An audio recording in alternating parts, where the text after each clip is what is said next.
Vaccine inequality could heavily cost the global economy. Hello and welcome to Inventiva. This is Palak Yadav presenting to today's big news.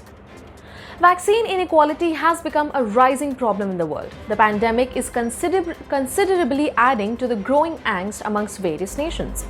Initially, the immediate health crisis had ravaged the economy by causing an immense loss to human life. According to the reports, the world economy will effectively lose trillions in GDP due to the vaccine inequality that currently plagues the system. It is no news that the rich have it all. This is especially true for the vaccine scenario that is currently playing out on the world stage. The rich resources of the rich countries and their formidable standing in world politics have made it easier for them to gain access to the vaccine. In fact, the inequality is so grossly integrated that America had so many extra vaccines than required that after witnessing growing global outrage, it decided to export. Such are the vaccine woes that haunt the world healthcare system.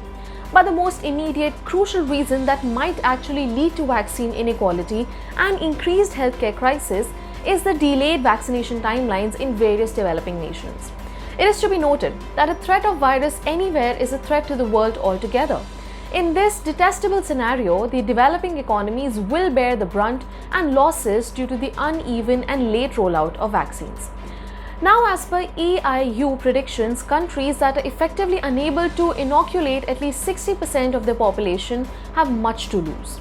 This global needs to be achieved by mid-2022 or there can be a threat of a $2.4 trillion loss. This is especially true for countries like India, which have a very slow pace of vaccination and large populations to vaccinate. It is no news that currently wealthy nations are at a high rate inoculating their population and are slowly opening up their economy.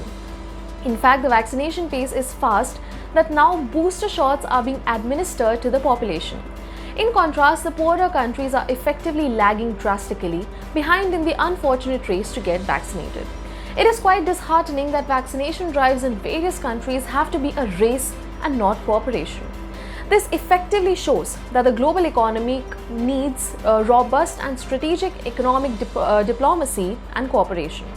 But according to reports, vaccine inequality is occurred majorly due to technical shortages like global shortage of production capacity and logistic difficulties in storing and transporting the vaccines. On the other hand, vaccine hesitancy, especially in Western countries, has led to havoc and slower vaccination drives around the world.